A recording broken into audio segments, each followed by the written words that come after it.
We ask that you name yourself over Zoom with your first name and surname. And we would like to see you, so please do turn on your cameras. However, please mute your microphones during the presentation. For this event, we will be taking photos and a video recording, and this is for publicity and archival purposes. So this recording may be uploaded, distributed, and circulated via the various websites and social media accounts that includes, but it's not limited to Catholic SG, Catholic 200, Caritas, Caris, and the Archdiocesan of Singapore. So we also seek your understanding that besides Caritas and Caris, that no one should be recording this event on your own. Thank you for your understanding on this. Now, time is allocated at the end of the event for Q&A. So if you have any questions during the session, please use the chat function at the bottom of your screen to input your questions. We ask that you introduce yourself with your name and your organization or your parish that you come from before you state your questions in the chat board. Now, if you face any difficulties with Zoom, please also drop a message in the chat board and our technical team will attend to you. Finally, at the end of the session, we would like to invite you to give us your feedback. So do participate in the survey to help us to improve our future events. So thank you so much for bearing with my list of instructions. As we start today, let us begin with a short prayer. So I invite you to still yourself. Just put aside everything that was distracting you, all your busyness, everything that you had to do in the morning, and be present in the moment. So let us bless ourselves in the name of the Father, and of the Son, and of the Holy Spirit. Amen. Holy Spirit, we praise and thank you. You anoint us to bring glad tidings to the poor, proclaim liberty to captives, recover sight for the blind, free the oppressed, and build communities in keeping with God's vision of justice. Through our event today, show us how to be the light of the world, the salt of the earth, seeds that sprout love, and leaven that infuses humanity with the desire to promote human dignity and solidarity. Lord, we also pray for the children of the world. May they be protected and loved by all who watch over them, just as how you loved us all. Watch over them, Lord, and help them to grow up to be joyful and loving persons. We make this prayer through your most holy and precious name. Amen. In your Father, Son, and Holy Spirit. Amen. So without further delay, I shall now invite Desmond, Director of Montfort Care, to address us. Desmond, over to you. Thank you so much. Just wanted to check with you guys. Can you guys all hear me clearly? If Yes, you can, we can. yes, I can see the thumbs up. Thank you so much. Okay, let me get my tech support. I'm Desmond here. I'll be sharing with you what's going on at Big Love program by Montfort Care today. And along with me, just a quick shout out that I have two colleagues with me presently physically here with me. There's Jovin and also Joyce. So they are doing the tech support and also doing in terms of the other arrangement at the back end. So just to recognize them. All right. Okay, for today, we'll be talking about the trauma therapy management for vulnerable children. Let us take a look at the next slide. We are going to get your help in this instance to actually go into Mentimeter. Later on, we'll be using this, but the question to you will be, what is one word that comes to your mind when you think about the word abuse? So you have a few minutes while I share about other items to put in this information. Later on, every single slide, there will be a QR code. So if you're afraid that you might forget about your the code, you can actually just scan the QR code later on. All right, just to start off, I just want to share with you guys what we do in Montfort Care. We are a network of programs committed to improve the lives of individuals, families, and community facing transitional challenge. We do find that in many instances, we go through a lot of transitions. For example, getting married, moving house, having children and all. So these are all different transitions in life that we'll go through. And we're a group of social workers committed to deliver community-based social services to empower lives and strengthen communities. Okay. For those who are also wondering why Desmond is holding a saucer in his hand, this is actually my microphone. So bear with me as you see that the mic might go up and down under this instance. Next, vision that we are having is that we want to be a leader in social service, empowering lives and strengthen communities. And our mission is to improve the lives of individual, families, and community facing transitional challenges.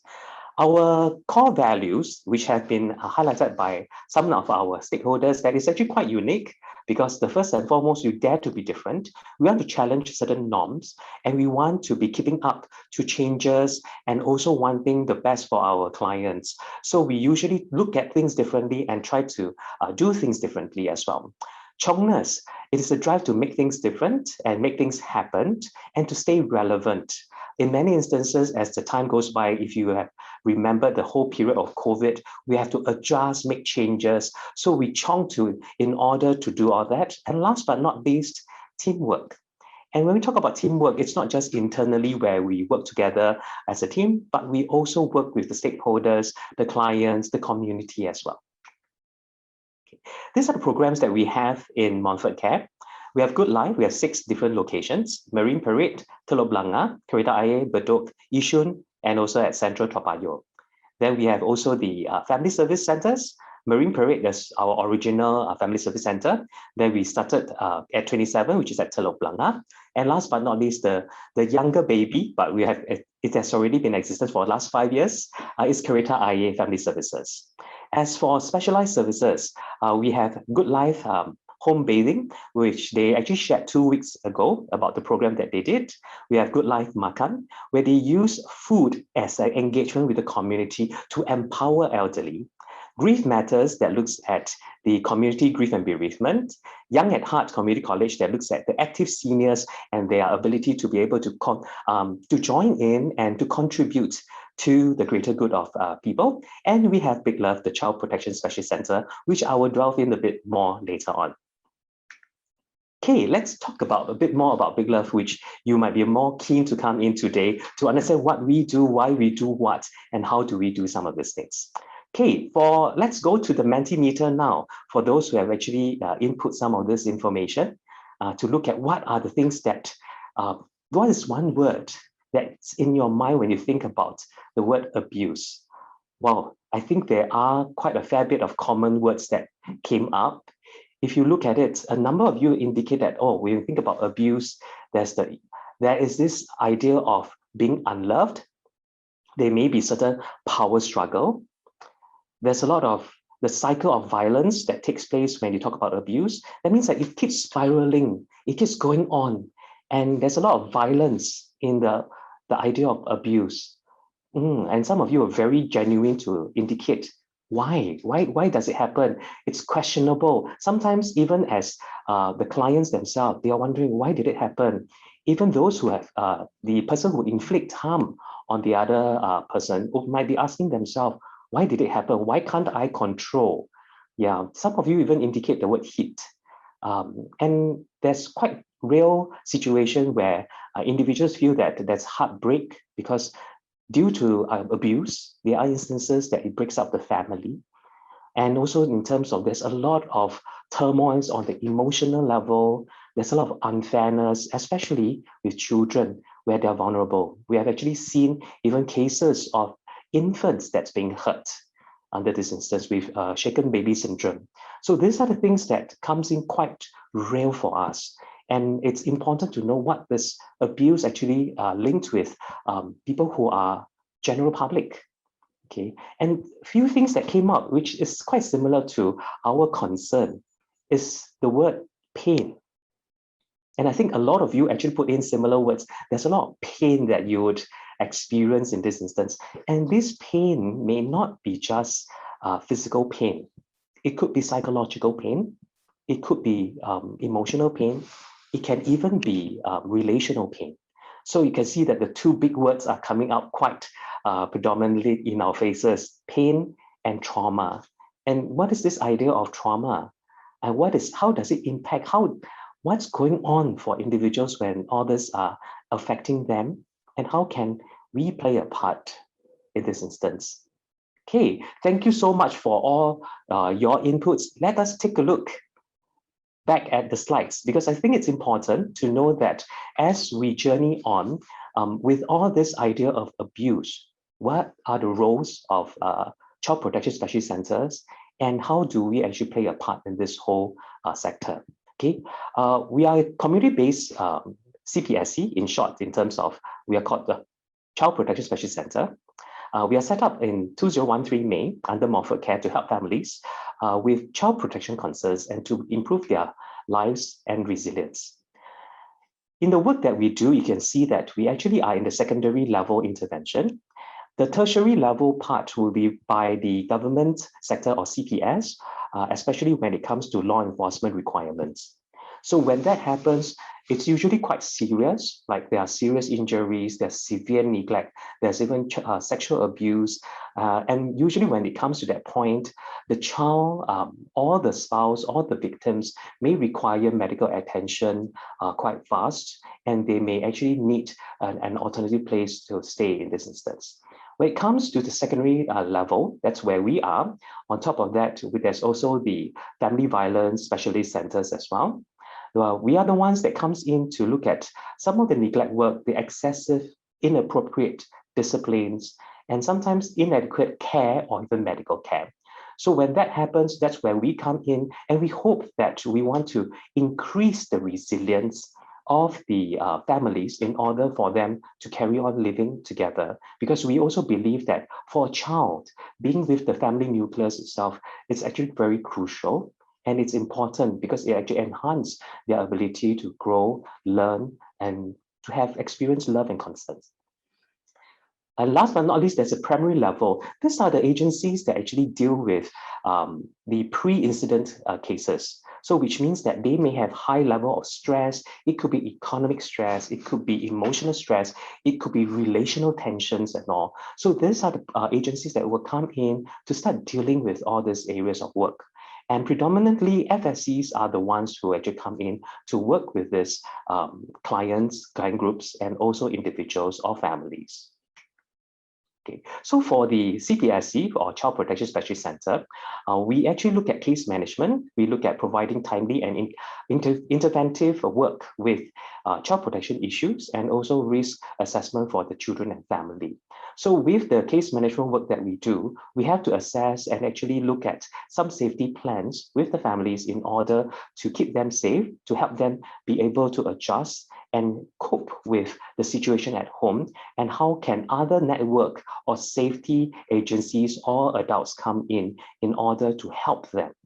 We also have the SSFP, or also known as the Safe and Strong Family Preservation, whereby it's a 6 months intensive intervention team that looks at child protection, and also to look at how can they be integrated properly and be helpful to keep the child safe. Then we also have CTA or NAVH in short, which is the Central Triaging Agency, and the National Anti-Violence Helpline. It's a one-stop 24 hours helpline for violence-related matters. So if you have experience in terms of like screaming, shouting, banging and hitting, and after that arguments between husband and wife, sometimes it's good to actually call and to inform them, and that's when it'll be good to render certain help to them. And some of our callers are the victims themselves who have gone through very traumatic experience.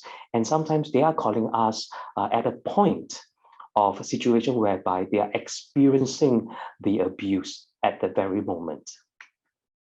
Okay.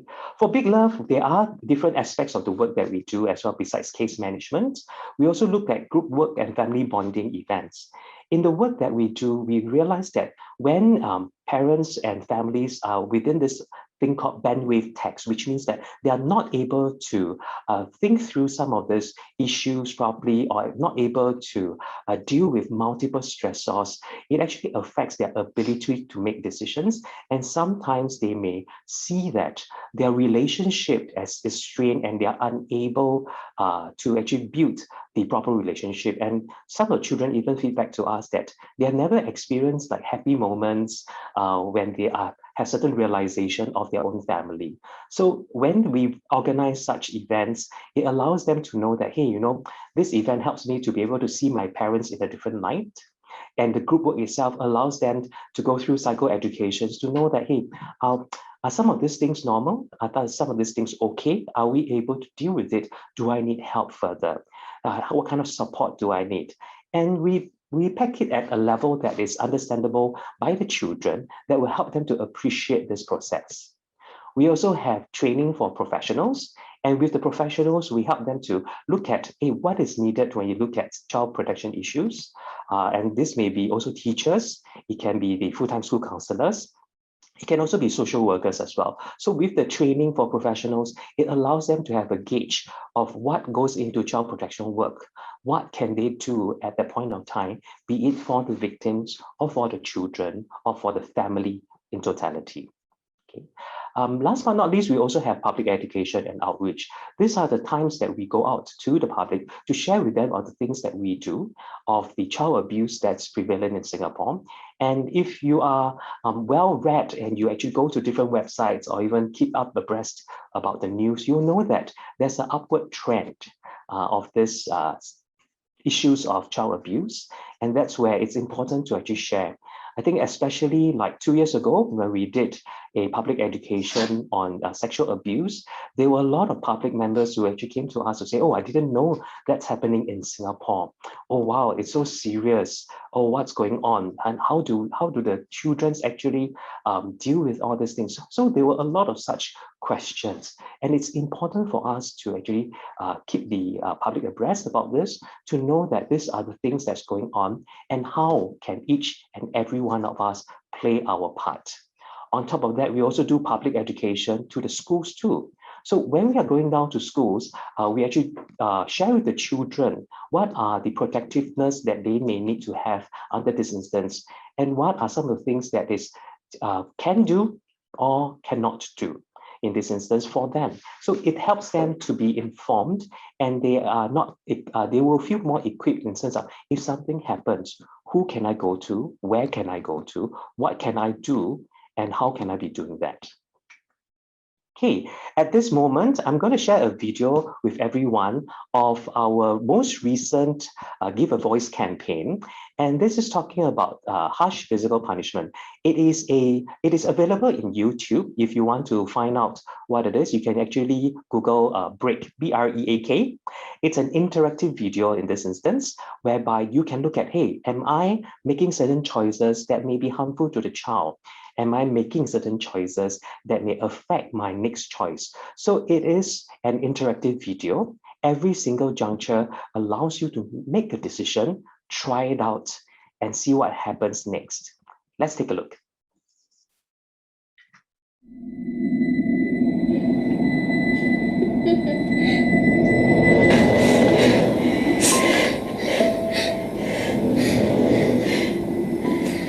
What's this? What were you thinking? I hate you! You're a bad mommy!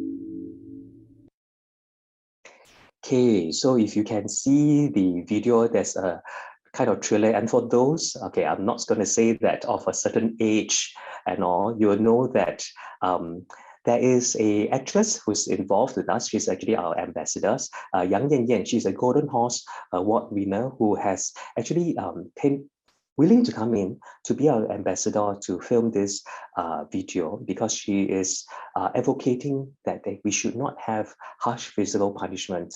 And in the work that we do see that there's a lot of instances whereby this physical punishment end up hurting the child, not just physically, psychologically, emotionally as well.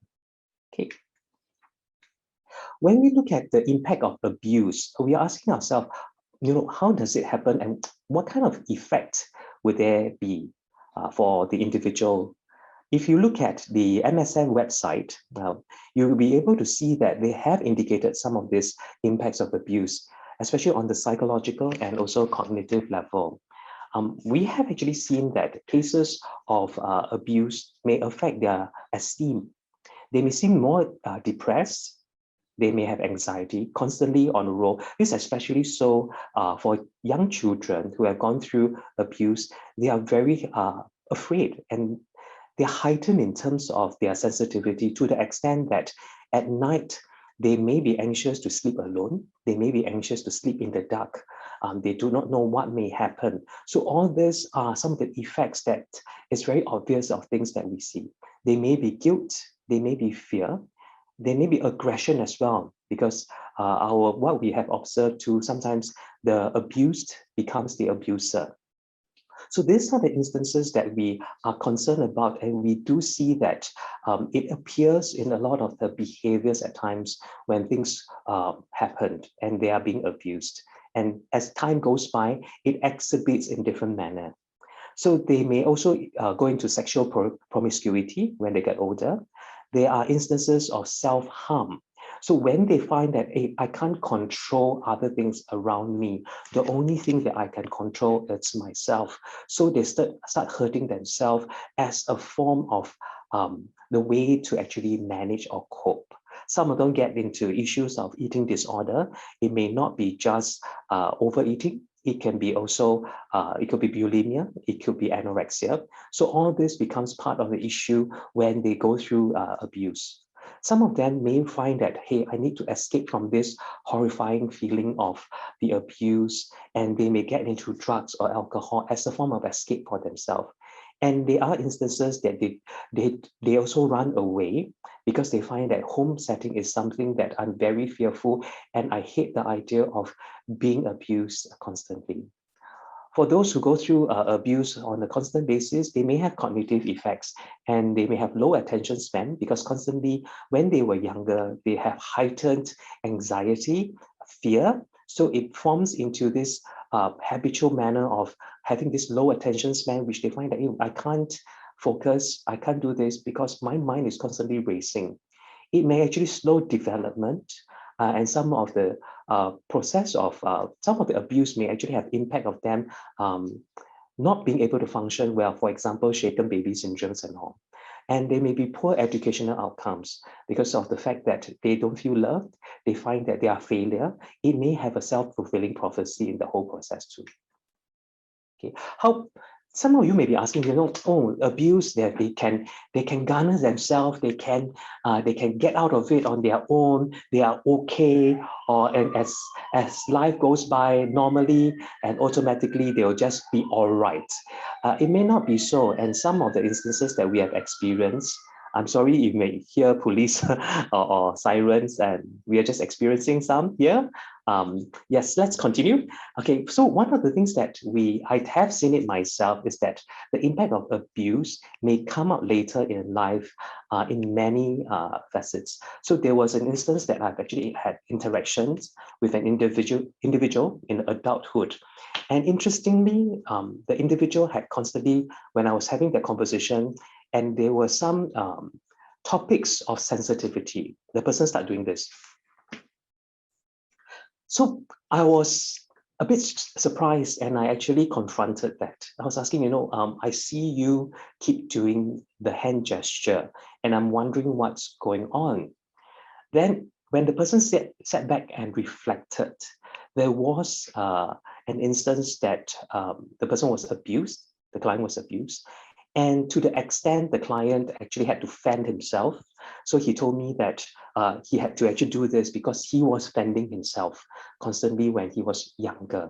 So with that, it tells us very clearly that our body do retain some of these muscle memories. And in many instances, when it comes out, we may not know that it is coming out in relations to the abuse or the trauma that we have gone through in this instance. So it's important to know that it doesn't just linger at that point of impact. It actually lingers on, and sometimes it may actually affect us a lot more, and we may not know it until it surfaces. Okay. Then we look at in terms of what therapy service actually are.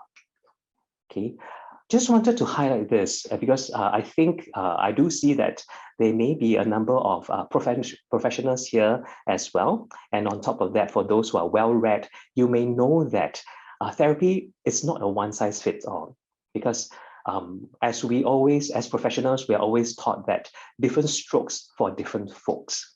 So there's always this part that we need to know that some of the therapy may work for some people, other therapy types may not work for you. So you need to see what fits, and it cannot be forced upon. It needs to be working together, and when it's being forced upon, you will realize that there is negative effect, or for the therapist, they may experience a form of what we call resistance from the client or the individual. So when it's being forcefully done, there will be repercussions as well, or the client may feel that this is not helpful, I don't like it. Yeah, so these are things that we know for a fact that therapy is not.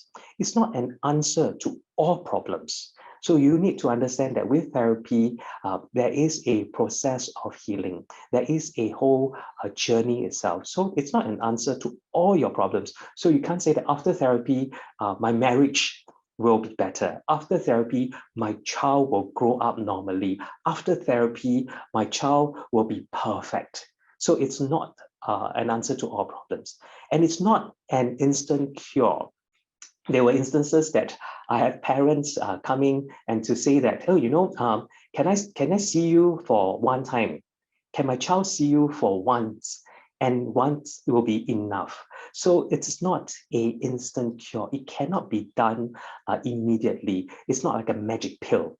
So I think for practitioners who may be in this Zoom today, you know that sometimes public do have the expectation that social workers, psychologists, counselors, therapists, we are miracle workers. We are supposed to be miracle workers. So on a similar track, we are not. Neither is therapy an instant cure. So we need to remember that quite clearly, so that when we even explain to someone what therapy is not, it is important for them to have that expectation. It is also not a friendship replacement. So we need to know that you cannot have the therapist to be your friend. If the person is your friend in the first instance, then the person cannot be your therapist as well. So you cannot have it as a replacement of friendship. You cannot say that, oh, this person will be with me forever. This person will be constantly with me as my friend. So that is a misconception in this instance. Then you'll be asking yourself, what then therapy is? Okay, it is a partnership. It requires us to work together. And it's not just talking about working together about the problem, but it's also having a goal for the therapy session. Therapy is also about safety. There needs to be a safe, it could be a space that's safe. It could be a time that is safe as well. It could be a person that you feel safe with. If sometimes for individuals, when they actually have interactions with a therapist that they are not comfortable with, because it may remind them of someone else who's abusive to them, they may actually request for another therapist. So that might actually take place. Okay, so they need to be certain level of safetiness. Therapy is also supportive, so it is not problem solving, but it is supportive in this instance to actually help the person journey on in this pathway. It is healing. Okay. Similarly, if you think about it, as we might get a cut, okay, it takes time to heal. So that is physical healing. And in this is actually emotional, spiritual, and psychological healing. So therapy do take time, and it's important for us to take note of that. It's a healing process. So for parents who find that, hey, my child may need some therapy, I think we also need to manage our expectation to know that hey, it cannot be an instantaneous fix it and it gets done. It's a lot of exploration, because for the therapies, there are many instances that we are trying to find out, hey, what's going on? Is this something that's useful for the clients? Is something that we need to make changes to as well? Okay. And it's a process of empowerment as well. So we are not looking at just talking about therapy, dealing with the issue, but we want to empower to be able to help the individual find skills and the way to actually manage some of the things that they may be dealing with in their lives. So just to highlight in this instance, there are different types of therapy that we do. So sorry, I need to take a drink of water.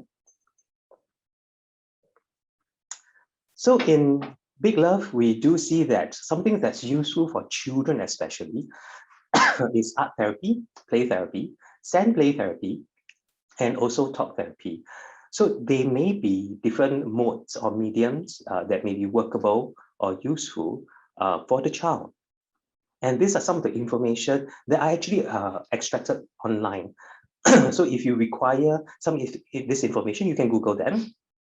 But technically what we look at is that with art, it's actually using coloring and art to actually engage the individual or child. And we realized that it worked. And in many instances with the therapy, it helps to know that the engagement process, excuse me, give me a second. The engagement process requires a mode, because some children are not able to articulate. They cannot say things out quite easily. So with this medium, it allows them to do some of these things.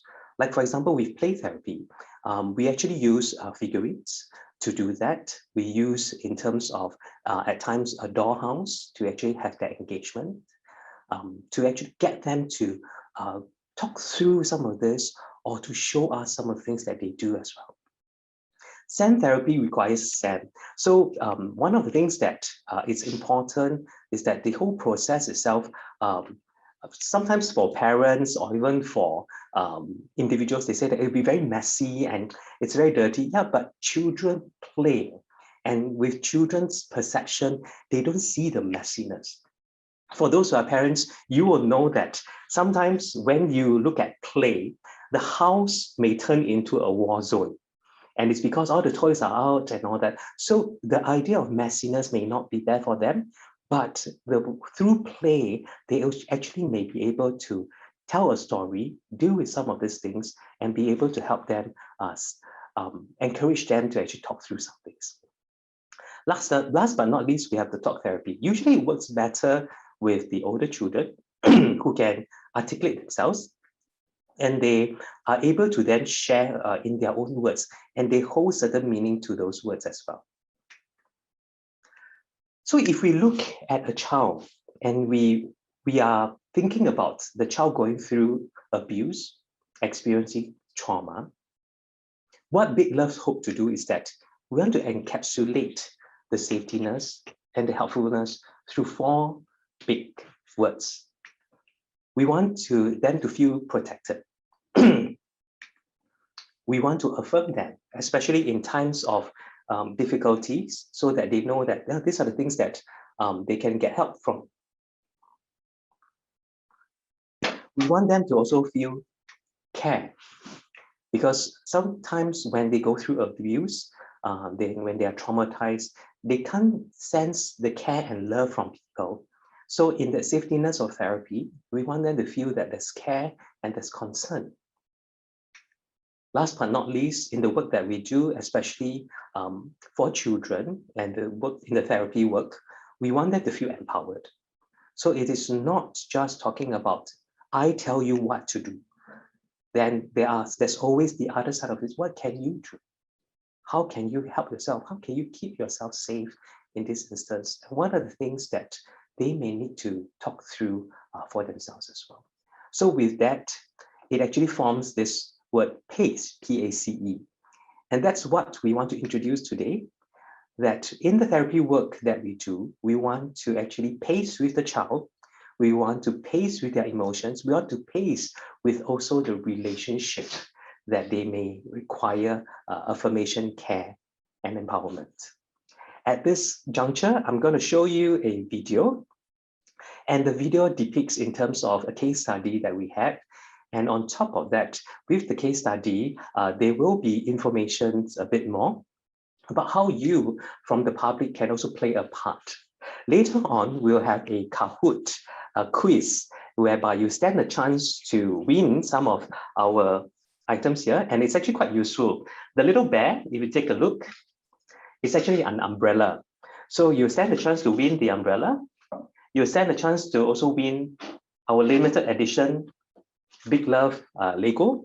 So these are very limited edition. On top of that, you also get a chance to actually win our playing cards that's designed by us. So you can actually join in the Kahoot. So look out for some of the information in the video and also from the sharing that I've actually done. So you get to win this, and you will also get our pin to actually wear on you, like for example this, so that you can actually wear it and be proud that you are one of those who believes that you want to keep our kids safe. Okay. We have actually prepared them in this little pack. So we will be sending to you. So just to highlight, after the video, later I'll give you a bit more instructions when it comes to the Kahoot. But we will need you to actually put in via the Kahoot link your name that is portrayed on your screen right now, so that we can actually interact with you later. So let's take a look at the video.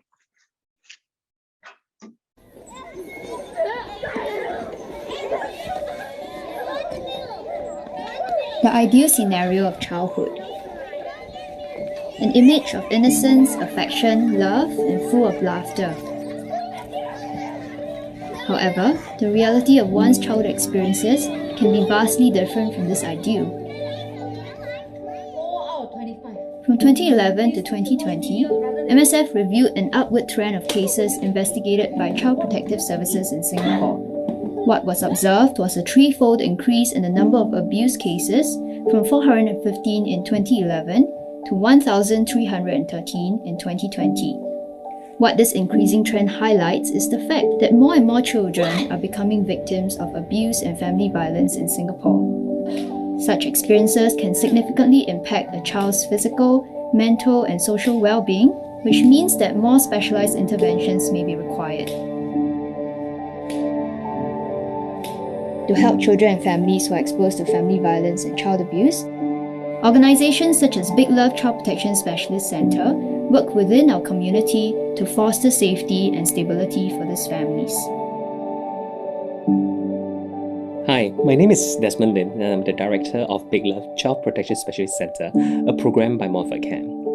Big Love was set up in 2013, and our main objective is to help families with child protection concerns and for families to improve their functioning and resilience. What this means is that the work we do is to empower families to the point that they can function independently without us in the picture. Central to Big Love's philosophy is our belief in providing child-centric, family-focused and community-based support. All the cases we have worked with have had an impact on us to various extent, but we were particularly moved by the change that we saw in this one child. Let's call him Ben. Ben was 10 years old when he came to see us. The thing was, Ben was both a witness and a victim of family violence. At his young age, he had witnessed his father demanding sexual favors from his mother whenever he came home drunk. And whenever Ben tried to intervene, he would get slapped by his father as well. By the time his family came under Big Love's attention, Ben was already displaying elevated trauma symptoms. Hello Ben, welcome to the special time.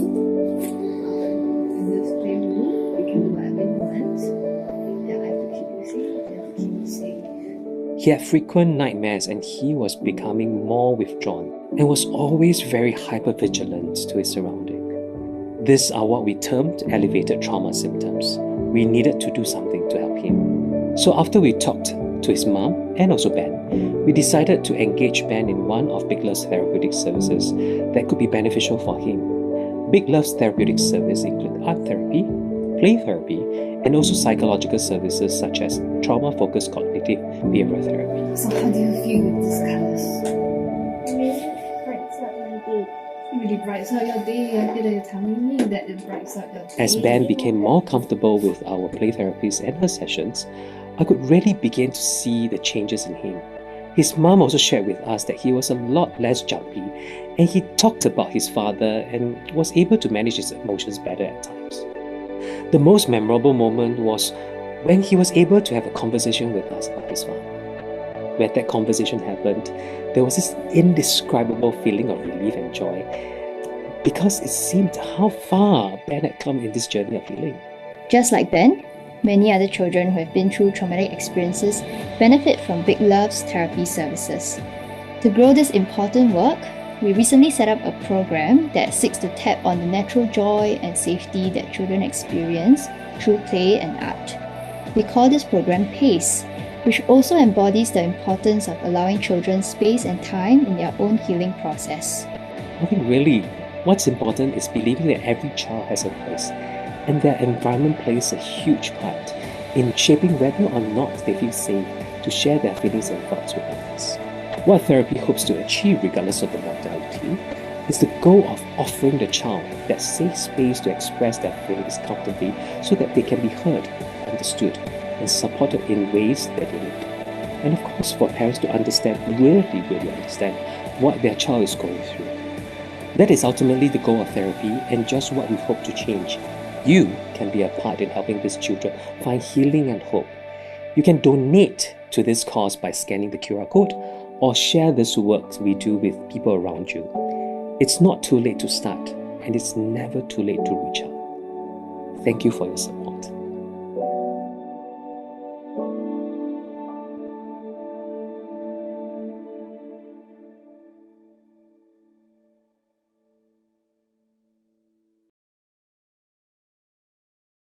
Right.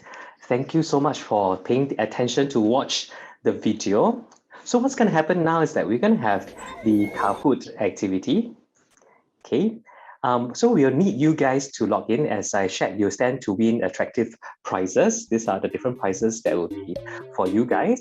Okay, so as you log in, please kindly put your name that's identifiable to the screen that you have, because later on, the winner, we will touch base with you. My colleagues will be touching base with you to ask you for your address.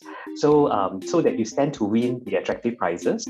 So for those who can, kindly join in the Kahoot. You need to log on to kahoot.com and key in the PIN number 754-9195. 754-9195. Okay. For those who are also keen, while people are logging in, for those who are keen to actually go to the interactive video after this, it's also in the chat.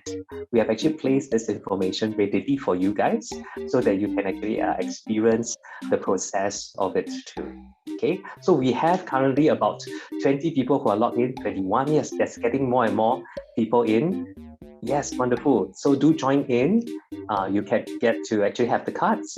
You can get to get the umbrella, which is in the back casing. And on top of that, there's also our limited edition Big Love Lego keychain.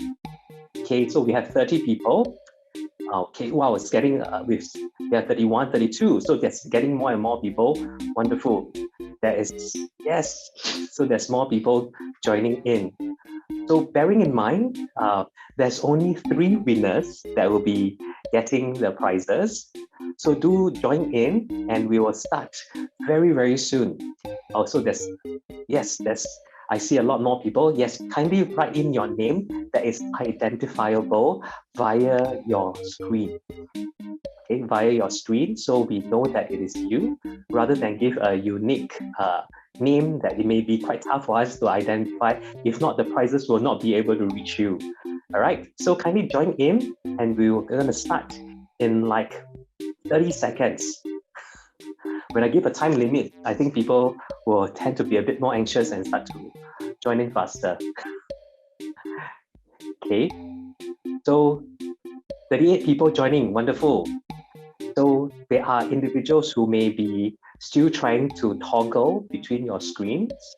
Okay, but for those who may be required to actually change to another tab, it's okay. When the question comes out, I'll be reading the question to you, and the sequence of the answer will be read from left to right. So for those who say that, oh, I won't be able to see the questions and all, so I'll be reading it so you know that you can actually be able to answer them. All right, we are going to kickstart very soon in the next 5 seconds. 5, 4, 3, 2, 1. Let's start. Okay, very first question. 2, 1. And the first question is, what is the name of the child in our video? Is it Stan? Is it Ben? Is it Glenn? Or is it Brad? I can see everybody's moving very, very fast. There's already like, out of 41, there's like 39 people answering it quite quickly. Okay, so it's Stan. Oh, it's Ben. Yes, let's look at our scoreboard at the start. Whoa, Jason, great job. Yes, you are the very first person who actually gave the right answer in this instance. All right, let's look at question number 2. What does PACE stand for? Is it Play and Art Therapy for Children Empowerment? Is it Protect, Advocate, Care, Enable? Is it Protect, Affirm, Care, Empower? Or is it Protect Abused Children Every Day? So the movement gets a bit slower now. Let's take a look. Oh, wonderful. 32 individuals actually got these answers correct. Let's look at the scoreboard. Oh, Devin is chasing up very fast along with Melissa, but Jason is still at the top of the scoreboard. All right, next question. PACE therapy is to help children articulate toys that they want for Christmas, their favorite superhero, their traumatic experience, or their homework problems. This is quite a giveaway.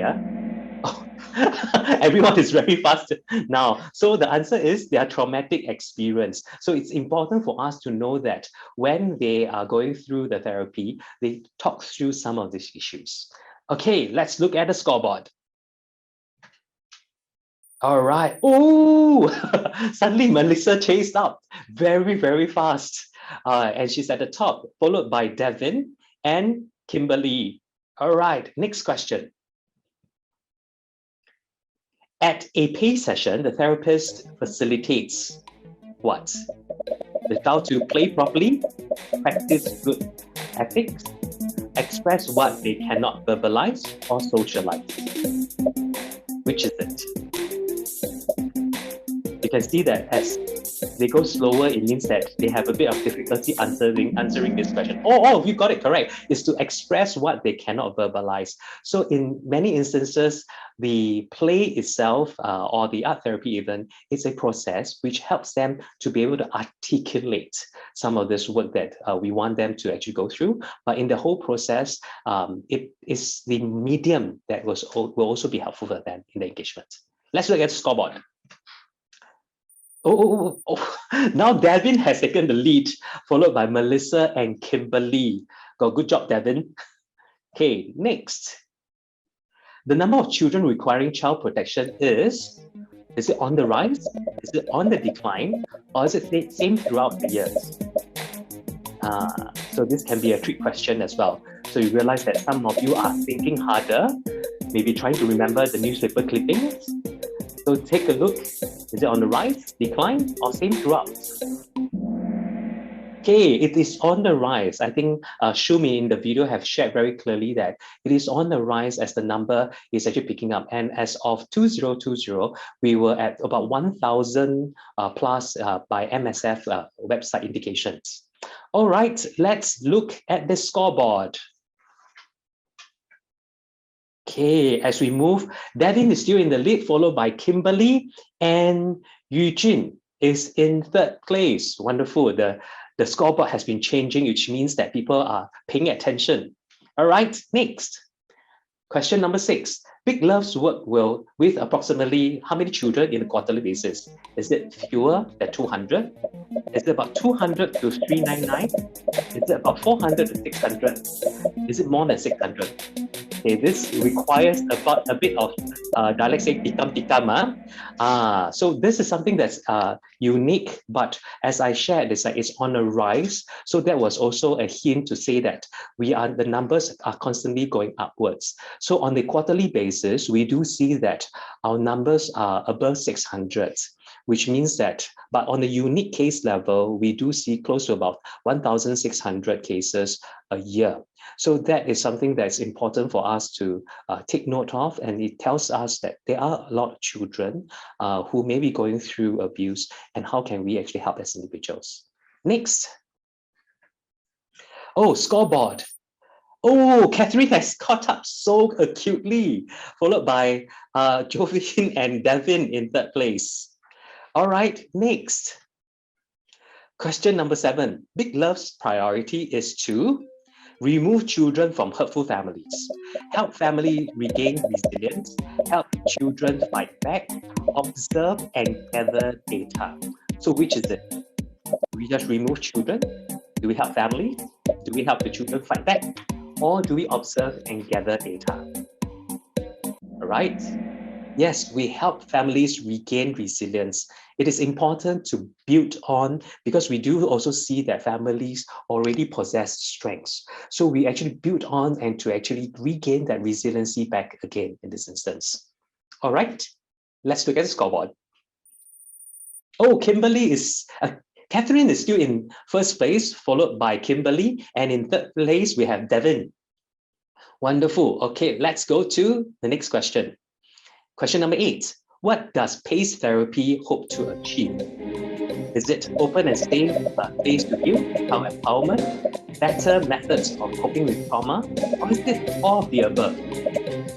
So is there an open space, child empowerment, better methods coping with trauma, or is it every single point? Yes, it's actually all of the above. We want to create a space for them to be able to heal. So that space itself may be internally set up by Big Love, or it can be a space that they feel is safe enough for them. It is also looking at empowerment, and it's a better method of coping with some of the traumatic experience that they have. So it's actually all of the above. Let's look at the scoreboard. Oh, Kimberly has just gone up, followed by Devin and Casey. Wonderful. All right, next question, number 9. What is an ideal toy used in play therapy? Is it dollhouse? Is it superhero figurines? Is it dinosaur? Or is it all of the above? So which is it? Just now, if you have heard some of the conversations that, some of the things that I've shared, you would actually see that they were answers that we give in the sharing. All right, it's all of the above because as I shared also in therapy, it's different stroke for different folks. And on top of that, for the toys that they use, it needs to hold certain meaning for them. So they can actually choose a dinosaur, they can even choose cars, they can choose figurines and even dollhouse. So it could be anything that they choose that holds certain meaning. And that's where the play therapist would have an array of all these different small little toys or even bigger toys for them to use. All right, scoreboard indicates Casey has gone up. Wow, the scoreboard has changed quite drastically by everyone. All right, followed by Devin, and Catherine is in third place. All right, last question. How can I support PACE? Is it that I can donate? Can I have a prayer for Big Love at PACE, or can I share with others about PACE too? So what are the things that I can do in this instance, or is it all of the above? So what are things that I can do as an individual in order to help PACE? All right, it is all of the above because as if you have seen in the video, there is a donation because with each child, they require about 10 sessions. And for the whole duration of the session, it is minimally about 1,200 per child. So that's where we need donation to help because we engage actually professional art therapists and play therapists to be able to help the children under this instance. So that's where donation becomes helpful for them. If you are unable to do so, you can also do prayers for them and you can share information with others and also share with them that they can actually donate to. So it's all of the above. Let's look at the final scoreboard to see who has actually won. In third place, we have Catherine Lim. Good job. In second place, we have Devin. And in first place, it's KCR. Okay, thank you so much for your participation. We're going to take a photograph of this so that we can actually chat with you. My colleagues will be reaching out to you under this instance to actually get the address. We will be shipping it over to you. So you do not need to worry about going to any location to collect it, but we will be sending it over to you. All right. To end off today's sharing with everyone, I just wanted to highlight to you that we are going to have a Q&A. So do type in your questions under Big Love Q&A, and I'll be able to see the questions in this instance. Okay.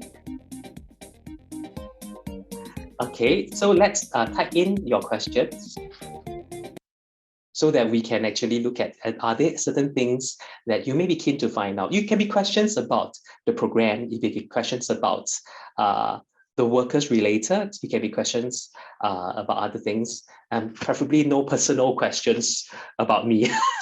All right, so let's take a look at some of these questions. Okay, I'll have my colleagues to help me flash some of these questions that's available for us to see whether there's okay, let me see. There is already a question. Okay, so the question that came in is that this is a very heart-aching topic and issue. I can't imagine how difficult it is for the children. And how do you all stay strong in the face of having to help these children and family? I think it's, thank you for your question. I think it's important that the workers are also supported. So our workers do get support. They get supervision, they get training. They also get personal therapy themselves in this instance to help them manage and cope. So it is not just the children who may have therapy. The workers themselves do go through it so that, number one, they understand in terms of what is the use of therapy, and they can understand from a client's point of view, what do the clients actually go through. And on top of that, it also helps the workers to be able to deal with some personal issues, because in all honesty, none of us are perfect. So we have gone through difficulties, we have gone through transitions ourselves, and we also may have hurt, we also may have our own trauma too. So all this become part and parcel process of our own professional growth as well. So I think it is important for us to take note that for professionals, it is also okay to go through therapy. So for those professionals who are here, you may also see that, hey, can I go through therapy myself? Can I use art therapy for myself as well? So there are professionals who will actually use art therapy for themselves as an engagement, or even to talk to art therapists because they find that medium or that mode is something that they are comfortable with in this instance. Okay, I have another question that came up. All right, won't a child feel weird coming to PACE knowing that everyone knows their problem? Okay, so I think the majority of what goes through is that there will be referrals, there will be things that we will actually have to let the therapists know about it, but it will be kept confidential and it will be paced with the children. So the child will not be confronted to say things like, I know about all this. Okay, so these are things that I know about. So you need to know that I know this. So we will pace accordingly to the children, and then we will work with the child in order for the child to be open to share some of this themselves. And they know that all this are also kept confidential for them too. So it's important to take note about some of this process that will take place, rather than saying that it is made known to everyone. And even for the therapists, they may actually share all this information with people. So I think it is important where the child feels safe and they know that all this are kept confidential with the therapist. One other question that came up is, how do you not get angry at parents who cause their children to require therapy? Wow, this is quite specific. Talking about the parents, I can see some of the faces saying that, oh yeah, I do feel angry when you guys are saying that the kids are being abused and actually end up requiring therapy. But there are instances that we also face that the person who inflict harm may actually come from a family that was abusive too. So when that happens, they themselves may require therapy. So it is not just talking about us being angry as professionals, but we need to understand what goes on in the whole family. And so what are the help that can build them up and especially help them with the growth in this instance. So that's where it's important for us to not focus on our own emotions. We need to acknowledge that there are instances that as professionals, we do get upset at. Sometimes when you see that, hey, the kid has blue black here, there's actually head swelling because the parent might have threw a chair on the child and all that. So it is, I think it's more heart-wrenching than just being angry. So I think it is important for us to know this. And that's where for a lot of the professionals, we do also look at our own regulation of our emotions too. So it's not saying that we don't get angry, but we look and we focus on the child's well-being at the very instance. And we see in terms of parents as a form of support that the child may also require. Okay, more questions are coming in right now. Okay, I need to ask my colleagues to also help to keep time. All right. How do you work with parents who refuse to change or are stuck in certain behaviors? I think we need to move gradually with them. So sometimes we need to work with even CPS to see that whether do we get the child out for safety first. Then in the midst of working with the parents or the whole family, we need to know what is the stuckness. Is it because of certain difficulties that they are facing? Is it a lack of insight? Is it certain motivation? Or there are many other issues. So we need to look at specific issues that take place and not just about the behavior. So we need to understand a bit more. And thanks for the question. It's helpful to gauge all this as part and parcel of the work that needs to be done. So when we look at the parents, we are not just looking at the behavior. We are also looking at what is keeping that behavior. How does the behavior hold certain meaning? And what's going on for the parents or the caregivers' environments that may be stressing them out themselves. So with all these things that can be dealt with, then we also can look at certain other things that may be affecting their behaviors too. So it's more systemic than linear in this instance. Okay. Wow, there's quite a few questions. Okay, what is the journey of a child who is referred to Big Love? Okay, so when a child is referred to Big Love, what is technically done is that usually we will be doing an initial form of assessment to gauge in terms of what is going on for the child and the family, in order to look at the best way of intervention, and to also relook at the systems or the network who are involved. Because there are many instances that it takes a village to actually help a child or to grow, for a child to grow. So it's not just us or another system or just one adult. So it requires, in terms of a whole village, that's where when the child first come in, there will be an assessment, and that's where we also initiate certain conversation, be it with the parents, with the child, and also with the safety system that comes into play. And that's when we work with them. Then after the assessment, there's a phase of intervention that's needed. And we'll also continue to monitor.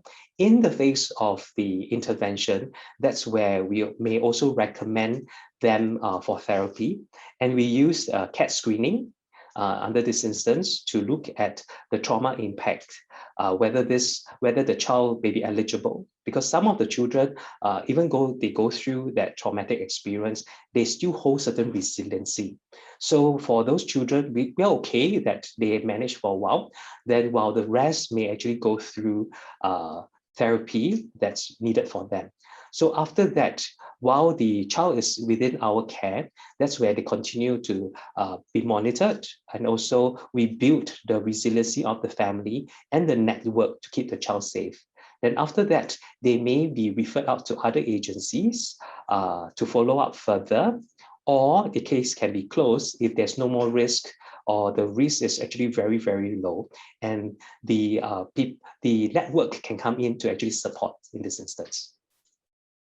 All right, next, does Big Love do therapy for parents as well? And where can they get help? Okay, in most instances, we do work with the other common agencies to look at therapy for the parents. So there are instances we actually work with the FSCs while we actually render the therapy for the children, because it could be costly and requires certain professionals that may not be available in FSCs.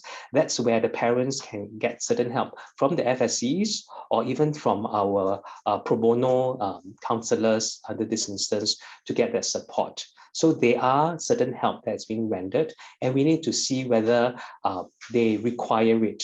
I think one of the crucial things just to highlight, thank you so much for indicating this question, is that we want to use but not abuse. So similarly for the therapy that we offer, and we are getting donation to pay for this therapy, we want it to be used and useful for the child, but we do not want people to abuse. So I think that is the part that is crucial. So whether BL actually do therapy for parents, they are pro bono counselors, but also there are referrals that we will do outside as well to get them to receive help. Okay, one other indication, when a child experiences trauma, will his or her trauma be attended to? Okay, especially some that are not visible. From my own experience in this past, sorry, let me read that. From my own experience in this, sorry, I can't really see the question. Give me a second. Yes, technical issues. Okay, from my experience in the past, not all cases have been attended to. I must say there are many changes and so much improvement with Big Love and other agencies stepping in. Thank you so much for affirming us and also the question. Yes, we do try to actually attend to the trauma as well. Okay, reason is also because sometimes with trauma work, if it is done inappropriately at the very onset, it may have negative effects as well. So that's where it's important to assess. And in many instances, when trauma happens, when crisis happens, when impact do take place, that is where immediacy and basic help becomes very crucial. So at times, the trauma impact may be just keeping the person safe away from what is affecting the individual. or saying that we need to actually deal with the onset of that immediate risk so that the child won't be constantly re-traumatized. So that's where all this are being dealt with. And in many instances, we may have to take the person out quickly to prevent constant traumatization of the individual or the child. Yeah, and you're right to indicate that there are changes at this point over the whole sector. And these changes have made many improvements in the work that we do. And I think it is quite crucial that these changes continue. And the focus is also on the help that's needed for a child who cannot seek help for themselves. Okay, next question. What programs do you have for youth sharing from trauma? Actually, interestingly, with youth, talk therapy do work with them, but in many instances, they also like the medium. So youth are in this space that's a bit awkward at times. They may find that they are overgrown children, but a mini adult. So different youths may exhibit different needs. So there are instances that we find that some of the younger youths, right, actually enjoy play therapy.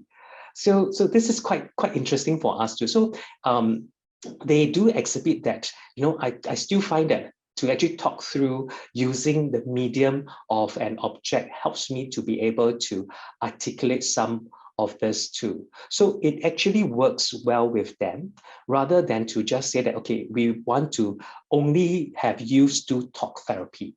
So with that medium, it creates the opportunity for them to talk through some of these things with some of the items that signify certain meaning for them. So I think the crucial part is what holds that meaning.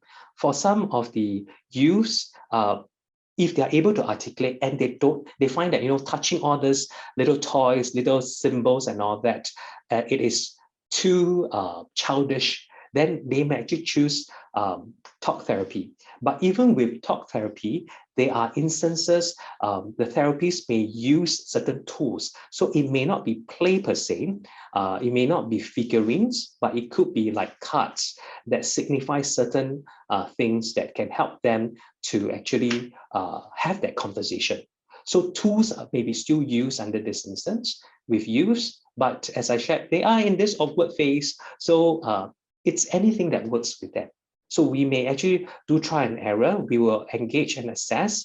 Then we may actually recommend certain therapy that is a bit more suitable. Okay, next question. I am also mindful of time. Okay, since the child experienced abuse after they lack the family support, how do they get referred or come to know of Big Love to receive help that they need?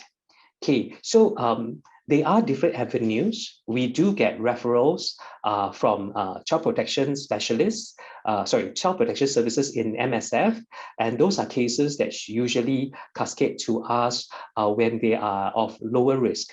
But in the community, when there are certain risks or certain things that's happening that we do need to attend to, we may get referrals from schools. So schools may see that, hey, these are things that's happening to the child. What do I do? So they may contact us. They may even call the National Anti-Violence Helpline. So with that, call in if they are really lost or say that I do not know where can I call to actually get the help for this neighbor of mine or my sister's family and all that. So they may actually call the National Anti-Violence Helpline. That is where a proper triaging will take place and they will refer accordingly. That's will be a bit more helpful to the person who's asking this question.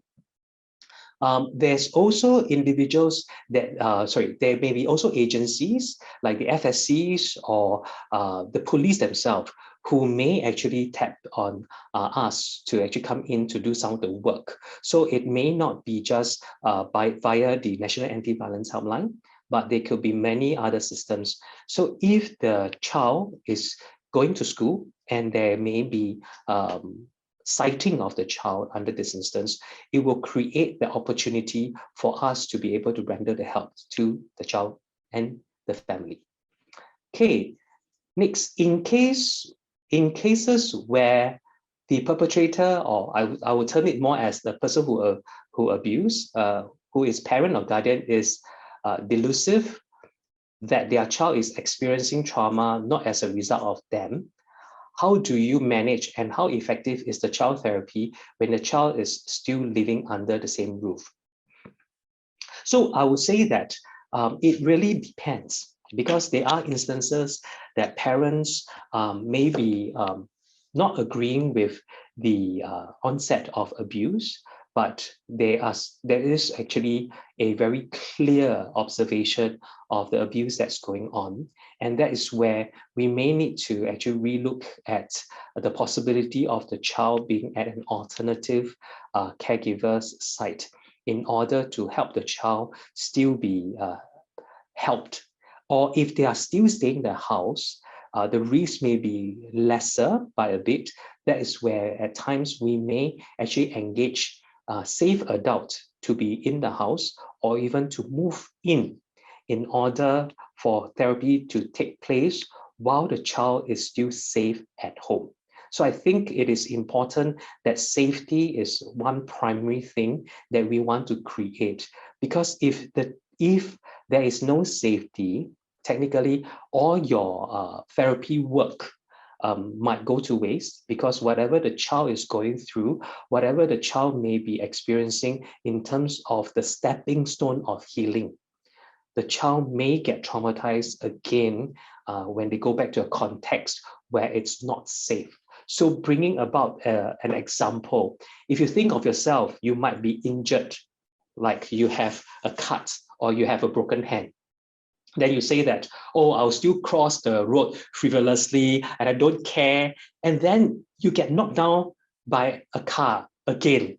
So that would create another injury. It might aggravate the injury even worse. So this is where it's the same concept when it comes to dealing with a child who's going through therapy. There must be safety first, so that the child is having that ability and bandwidth to be going through the exploration and healing, rather than putting the child through continuous in the location or the space that is unsafe to them. Okay, next, how about if the child confides in you and asks you not to tell anyone? Okay, so thank you so much for the question. Usually what happens is that there's still, for any of the helping professional, we will know that there is always this thing that we tell any clients. Whatever that they share with us will be kept confidential, but there will be three things that we may have to share with someone in order to keep the person safe. That means one is always looking at if they have thoughts of hurting themselves. Two, they have thoughts about hurting others. Or three, they have thoughts of doing things that's against the law. So that's where we have to share someone, but the purpose is to keep them safe. Okay, so that is the ultimate purpose, and it's not just sharing their information or sharing what they share frivolously in this instance. Okay, I can only take in one more question right now. Okay, and that question is like, if there are instances of harsh discipline in a loving relationship, is that considered abuse? Oh, thank you for asking this question. In our last Give a Voice campaign, there was a lot of discussion, because there were some parents who were also questioning themselves, saying that, in me doing the discipline, is it considered discipline? And I think the important part is that if you are in control, I think the important part for us to articulate is that we are not saying that you cannot discipline your kids. I think that's important. However, it's important to also have a sense of your own emotions when you're doing that. Because in many instances, why did it become harsh physical punishment or excessive is when we are not able to handle the emotions ourselves, when we are clouded by many things, and there is always a better way to deal with this. So you need to know that, especially when you are looking at, hey, how do I actually show my child love and concern? And I find that this is something that is not feasible. Are there other ways to look at it? Are there other means to actually look at discipline and all, instead of the idea of, I need to take a rod, take the hanger, that's something that I'm within my reach to hit the child. So in this manner, we actually would like everyone to actually think through about this idea of what is harsh physical punishment. There are many school of thoughts and there are many different stands, but I think it's important. What is the impact on the child on the longer term? Because some of the children that we have observed, because of the harsh discipline, they may have strained relationship with the parents, they have mistrust, and to the extent at when they grow older, some of the experience that we have is that they do end up not trusting the relationship they have with their own parents. And is that something that the parents want to see happening? Okay. All right. How do we, okay, there's one other question. I think we need to address this. How do we make referrals to PACE? Okay, PACE is more of an internal program that we have. So it will be for cases that is handled under this instance by Big Love. So if there are child that is being abused and all that, you can call the NABH, that can be referred to us, and we can actually look at whether the child is suitable. Because sometimes you might actually find that I want the child to go through therapy, but the issue will also be that is the child actually ready for therapy? Is the situation that the child is going through suitable for therapy in this instance? All right, I think I have completed my time. I'm looking at the clock in front of me. So what's going to happen is that I'm going to show the last slide that we have to actually share. For those who still have more questions, you can actually touch base with us. And if you are keen, as I shared, that one of the ways to do this is by donation. You can actually scan our QR code, and then you can actually donate. The amount is depending on your ability. So do not look at it and say, oh, wow, you require like $1,000 per kid under this instance. But I think it's really by your love and concern for them and what is your ability to. And if you like to join us for more information or even more programs, you can actually join us on Facebook or Instagram. Thank you so much for your time. It's a Saturday and it's reaching lunchtime. I'll hand the time back to Gail. Thank you, Desmond, for the very insightful session. I think we really would also like to express our thanks to you and the team from Montfort Care for the excellent work that you do. I believe that all of us are very enriched and inspired by today's session. A lot of things for us to ponder upon, and really left us with a lot of good thoughts to think about more. And I also want to thank all of you participants. Thank you for being so present, so participative. Many and good and important questions were raised today. So as we wrap up today's session, I ask that you stay with us for a few more minutes because we would like to get your feedback. You will see on the screen now, there is a QR code that you can scan for the feedback form. Do share with us your feedback as we continuously seek to improve our events. And after the feedback session, I'll have some announcements and we'll end off with a closing prayer. So I ask that you stay with us for a few more minutes. So I'll just give you some time to fill in the feedback form. You can scan the QR code that you see on your screen now.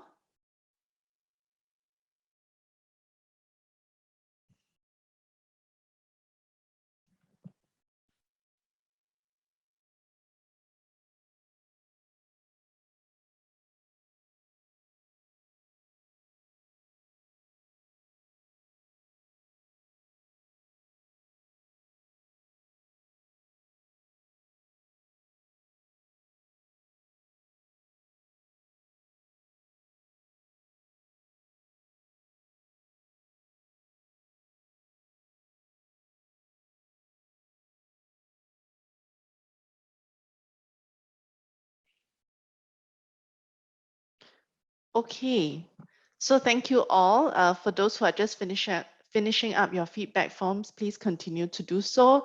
Now I'll just like to sell a bit of a koyo.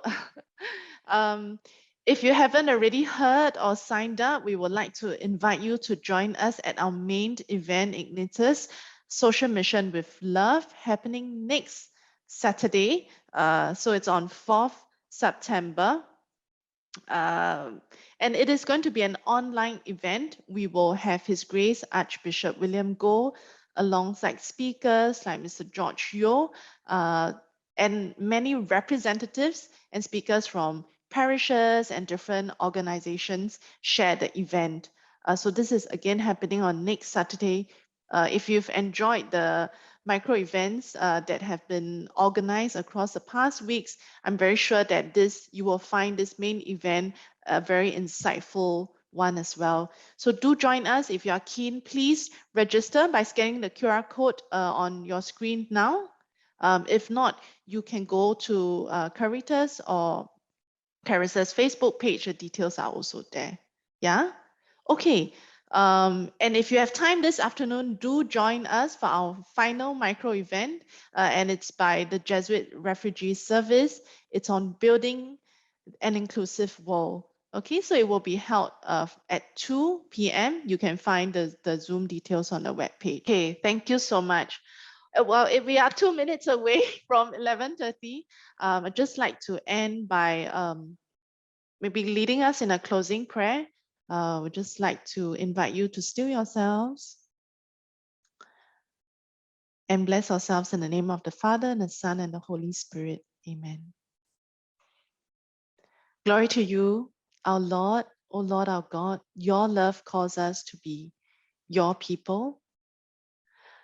By sharing our many and diverse gifts we share in your mission, we ask you, Lord, to shape us into a community of faith. Nourish us by your word and sacraments, that we may grow into the image of Jesus. Through the power of your Holy Spirit, heal us, that we in turn may heal the wounded. Form us to be instruments of love, justice, and peace in our land, and send us to proclaim your saving work.